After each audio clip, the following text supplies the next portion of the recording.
یو هلک دی په ځنګل کې ناست دی، چار چاپېره لوی ځنګل دی او دی په دې ځنګل کې په یو دغسې کمره ده یا عبادتخانه ده، دی په هغې کې ذکر کوي او قرآن تلاوت کوي. په هغه زمانه کې یو بادشاه و، د بادشاه لوی شهزادګۍ ښکار له راوتې ده او ښکار هغې سره خپل فوج هم دی، خپل فورسز ورسره دي. هغه وایي چې زه ښکار کوم واپس به کور ته راځم. او پخوا دومره آسایشونه نه وو، نه د رابطې نه د ترسیل داسې ذرایع وو لکه نن سبا چې دا دی په ځنګل کې ناست دی او د شهزادګۍ ښکار دپاره راووته نو اچانک چار چاپېره نه طوفان راغی. چې طوفان راغی نو خلک د تېښتې بیا لار ګوري، ځکه ځنګل دی او په ځنګل کې چې دی ونې هم راپرېوځي او غوبل دی.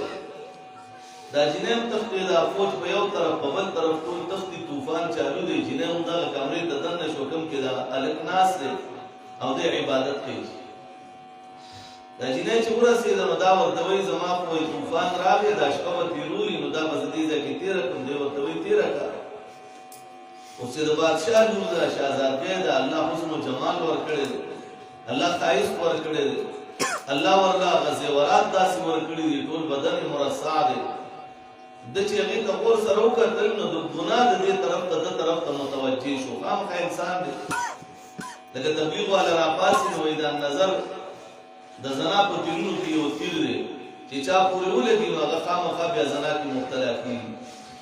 دغسې هغه هلک غریب چې داسې کتل نو ذهن کې یو خیال راغی، مومبتي یې راواغسته، اور یې بل کړ یا ډیوې بله کړه او دا ګوته به یې داسې اور له ورړه او بیا به یې ترې رارسته کوله، چې سوځوله به یې رارسته کوله. ټوله شپه په دې کې تېره شوه. هغه جنۍ ته هم ګوري، داسې ګوته ورنږدې کوي بیا یې رارسته کوي. جنۍ هم د ده په تماشه ده چې دا دی کوم جوک پخوي. ټوله شپه تېره شوه، سهار هغه جنۍ ورته وایي بس زه اجازت اخلم او تا سره دې الله خو کړي، ما سره دې ډېره لویه نیکي وکړه، ځکه چې زما د شپې تېرولو ځای نه او ستا په وجه هغه ځای پیدا شي. خو دا راته ووایه چې دا دا ټوله شپه کوم جوک پخولو چې اور ته به دې ګوته نږدې کوله بیا به دې رارسته کوله. هغه هلک ورله جواب ورکوي، وایي ما قرآن کریم کتلی و. قرآن کریم کې الله فرمایي کلما نضجت جلودهم بدلناهم جلودا غیرها لیذوقوا العذاب. رب کریم اعلان کوي کلما نضجت جلودهم بدلناهم جلودا غیرها لیذوقوا العذاب. هر بنده چې کومه سرمن وي هغه سرمن باندې چې کله اور راشي هغه ورله وسوځي، هغه سرمن به وسوځي، بله سرمن به پرې راوخیږو، بله سرمن چې وسوځي بله به پرې راوخیږو.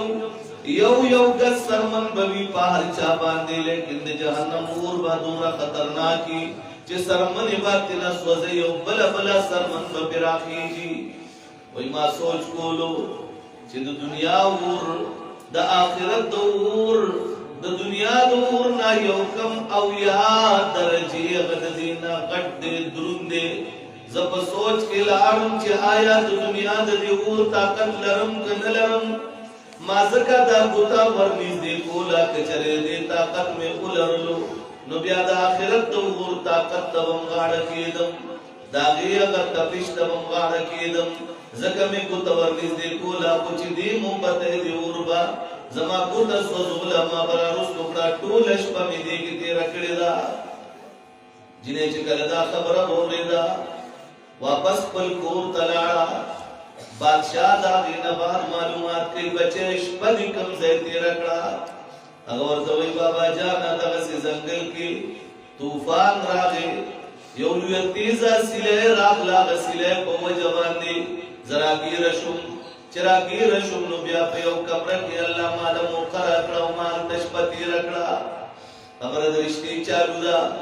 جنۍ ورته وایي بابا جانه زما دې د الله په ذات قسم وي، ما چې څومره پاک دامن، څومره غیرت والا، څومره د الله یری والا، د الله نه یریدونکی ما په ځنګل کې لیدلی لیدلې دي زما پلار راکړه چې ما سره نیکی کول غواړي قسم دې صرف آغا سړي سره زما نکاح وکړه بل چا سره نکاح نه کول غواړم اوس د دنیا کې سوچ کوي چې د آخرت د اور نه به څنګه بچ کېږم دنیا کې تجربه کوي د آخرت د اور نه به څنګه بچ کېږم رب کریم ورلا تاسي الله کو غیرتی دے الله په دومره لوی غیرت وکړو چې آغا جنې مرتا په نکاح حلال نکاح باندې ملاو شو د آخرت د اور نه بچو رب کریم کتاب چې چا مخې ته پروتي څوک په پوهیږي یا په ترجمه او په تفسیر باندې ځان پوهیږي